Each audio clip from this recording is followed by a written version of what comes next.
Down 1.7% here, a loss of 37 points or so. Apple shares are just getting hammered this morning. We're down by between 3 and 4.5% generally across these markets. It didn't start with a bang, it started with a lie repeated millions of times. You can afford this house. That was the message Americans kept hearing in the early 2000s. Banks, lenders, and brokers assured everyday people, teachers, truck drivers, single moms, that they could buy homes with little money down, no proof of income, and interest rates that looked too good to be true. And they were. This wasn't just irresponsible lending, it was a ticking time bomb. Banks began handing out subprime mortgages to people with low credit scores, betting that home prices would always rise. These risky loans were bundled into complex financial products called mortgage-backed securities, sold to investors around the world as if they were safe. But behind that shiny label was a mountain of debt built on sand. Wall Street was drunk on greed. The higher the risk, the higher the reward. And no one wanted the music to stop. Credit rating agencies gave toxic assets top ratings. Banks bet against their own clients. Regulators looked the other way. The system wasn't just flawed, it was rigged. Then the deflates began. One by one, families stopped paying, foreclosures surged, the bubble burst. And that's when the world realized the entire financial system was infected. Lehman Brothers collapsed. Stocks crashed, banks froze, jobs vanished. What started as a mortgage problem became a full-blown global financial crisis. The truth is, this wasn't an accident. It was the result of years of recklessness, denial, and a belief that profits mattered more than people. And if we don't remember how it started, we risk watching it happen all over again. It wasn't just Wall Street that took, it was Main Street. When the financial system collapsed, it didn't send warning shots, it dropped like a hammer on everyday people. Families who had worked their whole lives to buy a home suddenly found themselves out on the sidewalk, watching foreclosure signs go up like weeds. Their life savings gone, their retirement funds wiped out in days.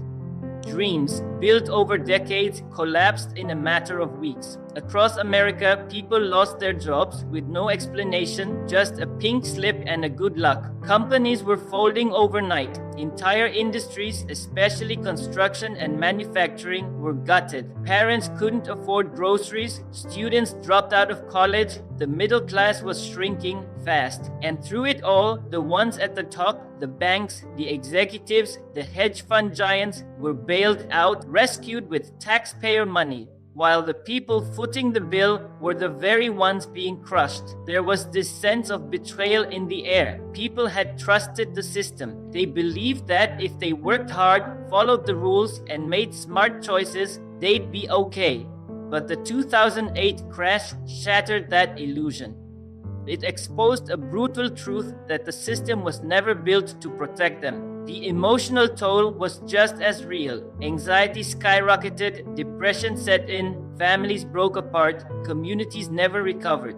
For millions, the crash wasn't just an economic event, it was personal, it was a wound that still hasn't fully healed. And as we look at where we are now, new bubbles forming, new risks ignored, we have to ask, did we fix what was broken, or did we just move on and forget the pain?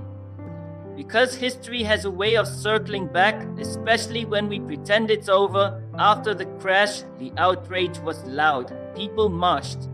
Lawmakers made promises, and for a moment, it seemed like change was finally coming. In response to the crisis, the government rolled out a sweeping financial reform. Measures like the Dodd-Frank Act designed to prevent another collapse. Banks were told to hold more capital. Risky bets were meant to be monitored. Agencies like the Consumer Financial Protection Bureau were created to watch out for ordinary people. It all sounded like progress, and to some extent it was. For a while, Wall Street slowed down, the recklessness faded, regulations tightened, and banks became more cautious, on paper at least, but over time, the pressure to maximize profits returned. The memory of 2008 began to fade, and with it, the urgency to stay disciplined.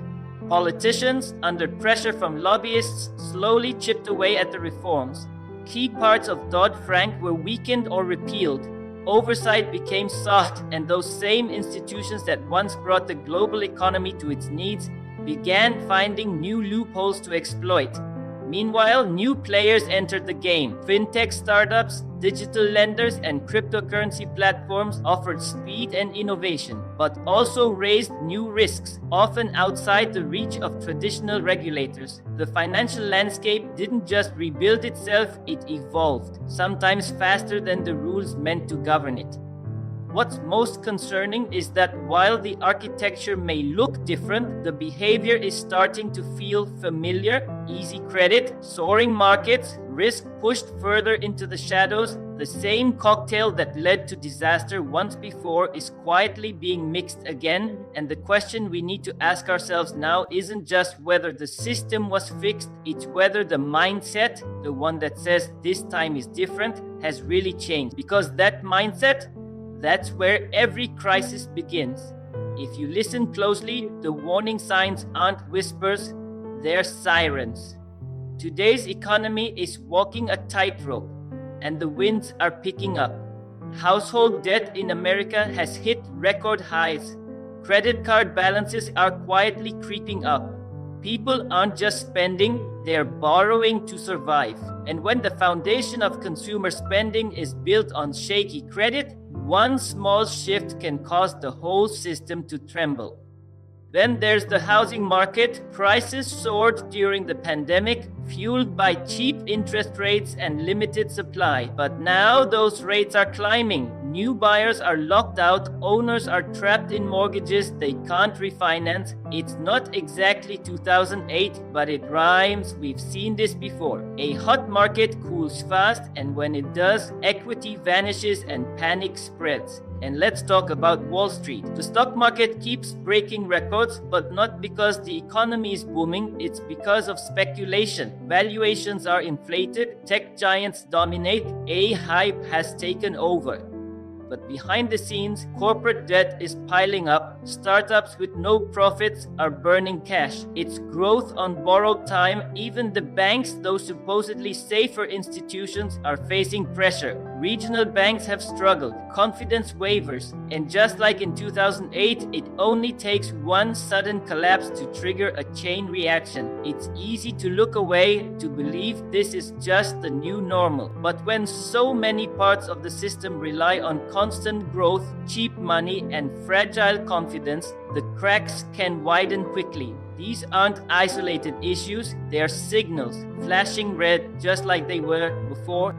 The question is, are we paying attention this time, or are we too comfortable to notice the storm gathering again? If another crash hits in 2025, it won't just be numbers on a screen, it'll be jobs lost, savings wiped out, and lives thrown into chaos again. The most vulnerable, young workers, low-income families, and small businesses will bear the brunt. History shows us the system rarely protects those at the bottom. That's why awareness matters now more than ever. Stay informed, stay prepared, and if this video opened your eyes, hit like, share, and subscribe with someone who needs to hear the truth.